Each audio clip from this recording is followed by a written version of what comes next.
So hello everyone, welcome back to my channel. This is me N V Sharma. तो जैसा कि आप लोगों को पता है कि हम लोग यूपीएससी की प्रिपरेशन करने में इंडल्ज इतने ज़्यादा हो जाते हैं कि कभी कभी हम लोग विदाउट सिलेबस के ही अपनी जो प्रिपरेशन रहती है उसको स्टार्ट करने लग जाते हैं। तो यहाँ पे सबसे ज़्यादा मिस्टेक ये हो जाती है कि आप लोग ज़रूरत से ज़्यादा और कभी कभी ज़रूरत से कम पढ़ लेते हो।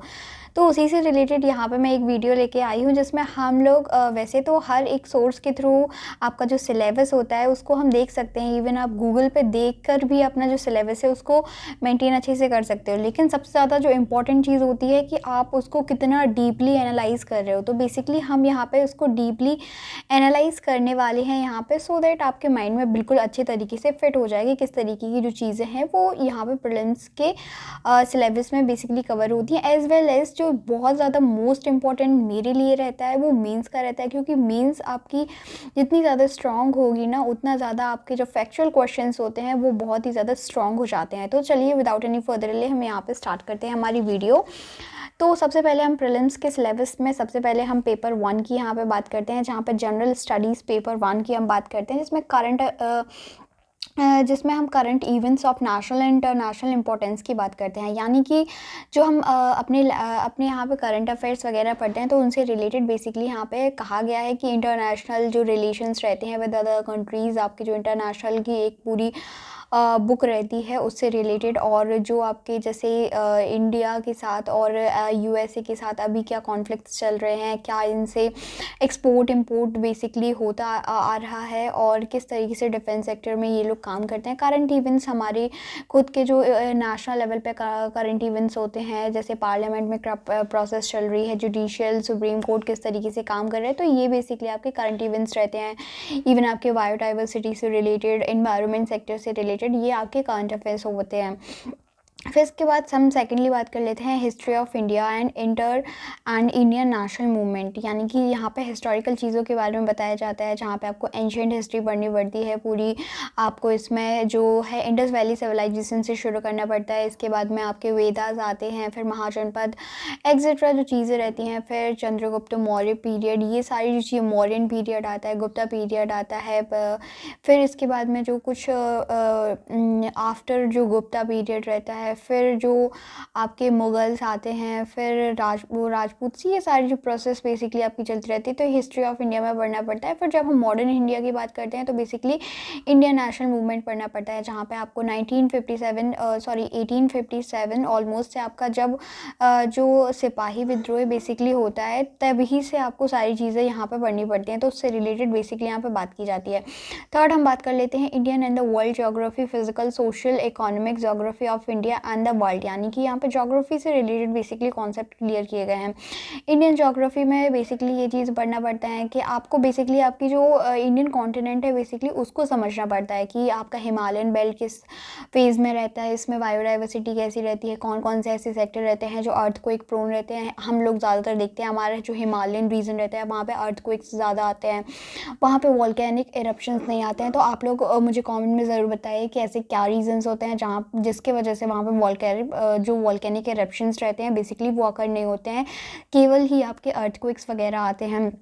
इसके साथ ही आपकी जो ज्योग्राफी रहती है बेसिकली उसमें आप लोग ये भी पढ़ते हो कि कौन सा पॉइंट जो रहता है वो कहाँ पे सिचुएटेड होता है। इसके बाद ज्योग्राफी में आप लोग जो आपके नेशनल पार्क्स वगैरह हैं इनको भी कहीं ना कहीं कवर कर लिया जाता है। मोस्टली ये जो सेक्टर रहता है वो आपके इन्वायरमेंट में कवर होता है, बट ज्योग्राफी में ये सारी चीज़ें भी आपकी कवर हो जाती हैं। वर्ल्ड ज्योग्राफी जो रहती है, यानी कि वर्ल्ड लेवल पे जो ऐसी एक्टिविटीज़ होती हैं जो एक तरीके से नेशनल एक्टिविटीज़ होती हैं वो किस तरीके से करी जाती हैं, ये आपकी ज्योग्राफी में बेसिकली कवर की जाती हैं। इसके फिजिकल फैक्टर बताए जाते हैं जिसमें आपकी बेसिकली रिवर्स के बारे में, आपकी स्ट्रीम्स के बारे में, आपके ओशंस के बारे में, ये सारी चीज़ें पढ़नी पड़ती हैं।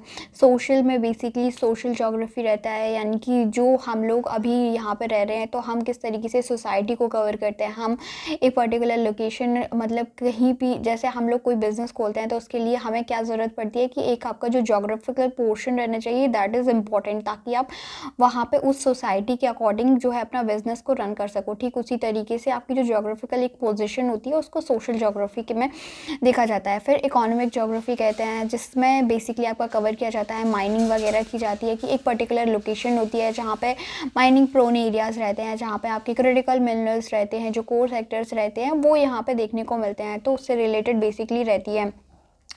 तो ये हमारी इंडिया लेवल पे और वर्ल्ड लेवल पे इसको कवर किया जाता है। नेक्स्ट हम बात कर लेते हैं बहुत ज़्यादा इम्पॉर्टेंट चैप्टर्स की, जो बहुत ज़्यादा फैक्चुअल होते हैं और इनका जो कवरेज रहता है, अगर आप इनको एग्जैक्ट बेसिकली अगर लक्ष्मीकांत की बुक पढ़ते हैं ना, तो एग्जैक्ट आपको चीज़ें देखने को मिलती हैं।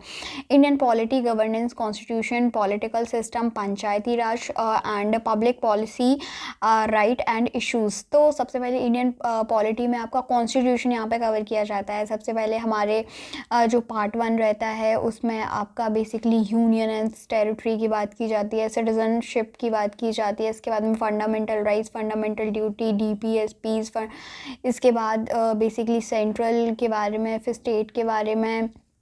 तो ये सारी जो चीज़ें हैं वो आपके कॉन्स्टिट्यूशन को कवर करना है। दैट मीन आपने पॉलिटी को कवर कर लिया, हाफ पॉलिटी को कवर कर लिया। फिर पॉलिटिकल सिस्टम की बात करते हैं, जहाँ पे बेसिकली आपकी जो बात की जाती है वो एग्जीक्यूशन से रिलेटेड बात की जाती है, जहाँ पे लॉ इम्प्लीमेंटेशन ऑफ गवर्नमेंट किया जाता है, जहाँ पे पॉलिसी बनाई जाती हैं, जहाँ पे पॉलिटिकल पार्टीज़ रहती हैं, वो उन पर डेमोक्रेसी पे किस तरीके से उनका इलेक्शन किया जाता है, डेमोक्रेसी के बेस पे उनका इलेक्शन किया जाता है, वोटिंग सिस्टम के बारे में, और उससे रिगार्डिंग जो हमारे कॉन्स्टिट्यूशन में बॉडीज़ हैं वो पॉलिटिकल सिस्टम को जो इन्हेंस करती हैं, प्रमोट करती हैं, उसके बारे में बताया जाता है। फिर पंचायती राज के बारे में बेसिकली बताया जाता है, जिसमें आपकी जो मेहता कमेटी है, अशोक मेहता कमेटी, बलवंत राय मेहता कमेटी, बलवंत राय जो कमेटी है, जो सबसे पहले इनिशियल फेज़ में बनाई गई थी। और आपका जो पंचायती राज वाला जो कॉन्सेप्ट था बेसिकली ये 72 और 73 जो कॉन्स्टिट्यूशनल अमेंडमेंट है बेसिकली उसके थ्रू किया गया था, जिसमें बेसिकली पंचायती राज का बेसिकली मतलब होता है कि आपका जो रूरल एरियाज़ रहता है और थोड़ा बहुत जो आपका टाउन एरियाज़ रहता है वहाँ पे किस तरीके से लॉ का इम्प्लीमेंटेशन हो, यानी कि लोकल गवर्नमेंट के बारे में बात करते हैं। क्योंकि अभी तक हमारे यहाँ पे देखा जाता था कि 2 फेज़ होते हैं गवर्नमेंट के, एक सेंट्रल गवर्नमेंट होती है और एक स्टेट गवर्नमेंट होती है। पर जो आपके छोटे छोटे एरियाज़ रहते हैं वहाँ पे law implementation, policy implementation, welfare for the people, ये चीज़ें कवर करना थोड़ा मुश्किल हो जाती थी। इसके लिए बेसिकली ये जो लॉ है वो लाया गया था। पंचायती राज बहुत ही ज़्यादा इम्पॉर्टेंट है। फिर इसके बाद में पब्लिक पॉलिसी की बात की जाती है, जो गवर्नमेंट के थ्रू बेसिकली आपकी पब्लिक पॉलिसी बनाई जाती हैं, जो बीपीएल्स रहते हैं यानी कि बिलो पॉवर्टी लाइंस रहते हैं, जो गरीबी हटाने का काम करते हैं, न्यूट्रिशन बेस्ड आपकी पॉलिसी लाई जाती हैं, एजुकेशन बेस्ड पॉलिसी लाई जाती हैं, हेल्थ सेक्टर में आपकी पॉलिसी लाई जाती हैं। इवन आपकी जो अभी फ़िलहाल में देखा जाए तो जो किसान वगैरह रहते हैं उनसे रिलेटेड काफ़ी ज़्यादा जो पॉलिसी है वो यहाँ पर लाई जाती हैं। इसके साथ ही आपने देखा होगा कि किस तरीके से हमारी जो रीन्यूएबल एनर्जी है उसको कंप्लीट करने के लिए किस तरीके से आपकी जो गवर्नमेंट वो काम करती है, वेलफेयर पे काम करती है इंडिविजुअल्स के।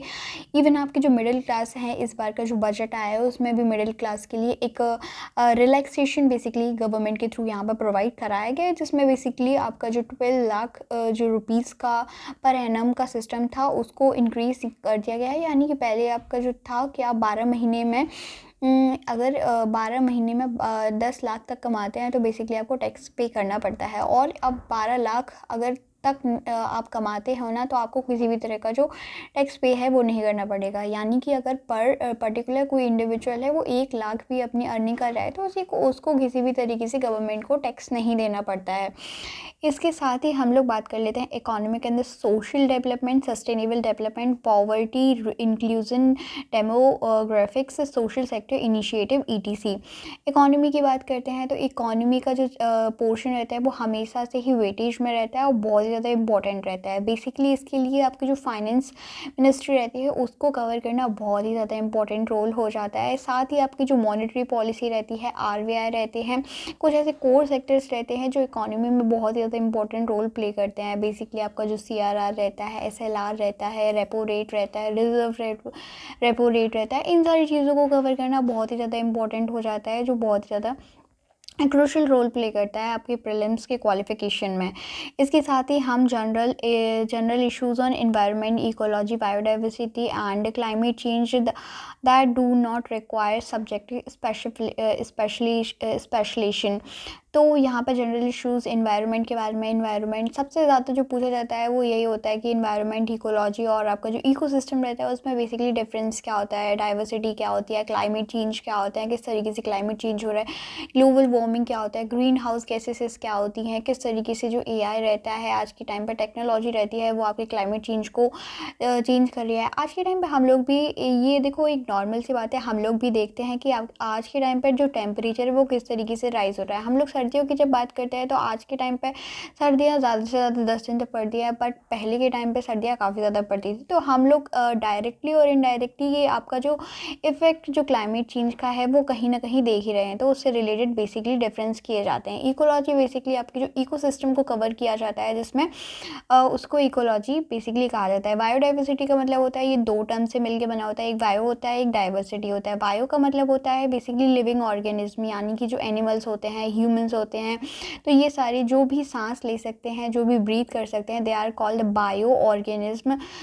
और फिर जब डाइवर्सिटी की बात करते हैं तो बेसिकली दे कवर्स कि आप किस तरीके से जो इनमें जो एनिमल्स रहते हैं, ह्यूमंस रहते हैं, स्पीशीज़ रहती है, इनमें जो डाइवर्सिटी होती है that is cover with biodiversity. तो आज के टाइम पे देखा जाए तो बायोडाइवर्सिटी लॉस के बहुत ज़्यादा कॉजेज़ देखने को मिल रहे हैं, जिसके सबसे ज़्यादा जो इम्पैक्ट जो चीज़ कर रही है वो आपका डिफॉरेस्टेशन और डिज़र्टिफिकेशन कर रही है। हम ज़्यादा से ज़्यादा पेड़ों को काट रहे हैं, जिसकी वजह से जो आपकी फ्लोरा है एंड फौना, फ्लोरा का मतलब होता है जो आपके फ्लावर्स रहते हैं, और जो फौना का मतलब होते हैं वो एनिमल्स रहते हैं, वो एक जगह से दूसरी जगह पर अपना ट्रांसमिट कर रहे हैं, जिसकी वजह से आपकी जो बायोडाइवर्सिटी है वो एक्सटेंशन की तरफ जा रही है। एक्सटेंशन का मतलब होता है बेसिकली किसी चीज़ का ख़त्म हो जाना, तो उस तरीके से ये चीज़ें कवर की जाती हैं।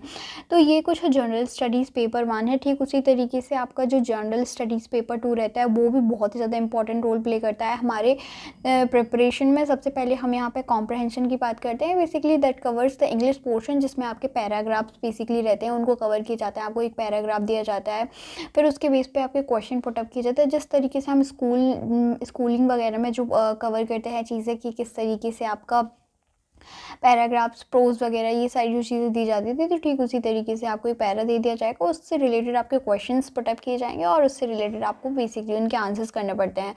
तो ये बहुत ही ज़्यादा इंपॉर्टेंट रोल प्ले करता है। जिनका जो मैथ पोर्शन रहता है वो थोड़ा सा वीक रहता है, क्योंकि सीसेट के जो क्वेश्चन रहते हैं वो रीजनिंग के क्वेश्चन तो बन जाते हैं, बट कहीं ना कहीं आपके जो मैथ्स के क्वेश्चन रहते हैं they are very easy but they are tricky. तो लोग वहाँ पे इतना ज़्यादा टाइम सफिशिएंट होता नहीं है कि वो लोग इतने अच्छे से कवर कर ले जाते हैं। इसलिए मोस्टली जो लोग रहते हैं वो कॉम्प्रहेंसिव वाला पार्ट कवर करके जाते हैं, क्योंकि ये कॉम्प्रहेंसिव वाला जो पार्ट रहता है वो प्रैक्टिस से बहुत ही ज़्यादा इम्प्रूव हो जाता है।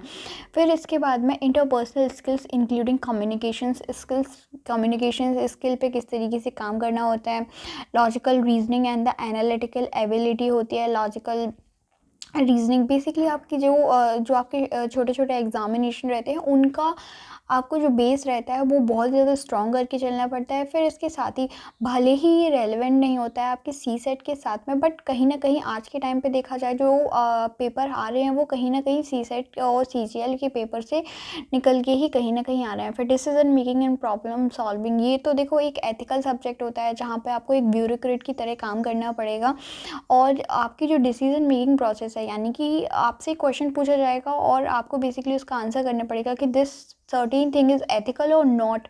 तो आप किस तरीके से उसमें परफॉर्म करेंगे, किस तरीके से आप प्रायोरिटीज़ को फॉलो करेंगे। तो बेसिकली आपका डिसीजन मेकिंग, एक लीडरशिप की जो प्रोसेस रहती है, प्रॉब्लम सॉल्विंग की जो प्रोसेस रहती है वो एक स्ट्रांग होनी चाहिए। जनरल मेंटल एबिलिटी, यानी कि आप मेंटली कितना स्ट्रांग है आपको ये भी वहाँ पर प्रेजेंट करना पड़ता है। ये नहीं कि कोई सिचुएशंस, कोई हर्डल्स आती हैं और आप बेसिकली ब्लैंक हो जाते हो कि आपके पास कोई ऑप्शंस ही नहीं रहते, कोई आपको सोल्यूशन की वो ही नहीं है कि किस तरीके से चीज़ें। तो आपको अपने यहाँ ऊपर जो मेंटली काम करना पड़ेगा, क्योंकि जब आप ब्यूरोक्रेट की कैटेगरी में आ जाते हो तो आपके पास इतना ज़्यादा बर्डन हो जाता है, इतना ज़्यादा प्रेशर हो जाता है कि आपका मेंटली स्ट्रांग रहना उन सिचुएशंस में बहुत ज़्यादा इंपॉर्टेंट हो जाता है। क्योंकि अगर आपके थ्रू कोई गलत डिसीजन मेकिंग की जा रही है ना, तो बहुत ही ज़्यादा इफ़ेक्ट करेगी आपकी सोसाइटी को और आपके काम को। साथ ही आपकी जो ऑनेस्टी है, आपकी जो रिप्रेजेंटेशन है, उसको कहीं न कहीं ख़राब करेगी। तो यहाँ पे मेंटली आपको बहुत ज़्यादा स्ट्रॉन्ग यहाँ पे होना पड़ता है। फिर इसके बाद में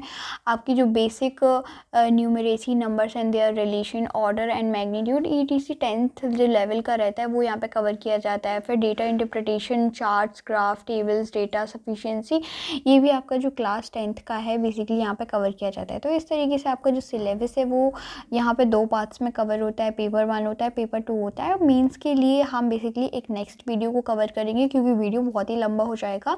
अगर आप लोगों को वीडियो थोड़ी भी इन्फॉर्मेटिव लगी हो तो आप लोग प्लीज़ इसको लाइक करिए, इस पर कॉमेंट कीजिए आपको क्या चीज़ समझ नहीं आई, और साथ ही मेरे चैनल को सब्सक्राइब करिए। Thank you so much, love you all.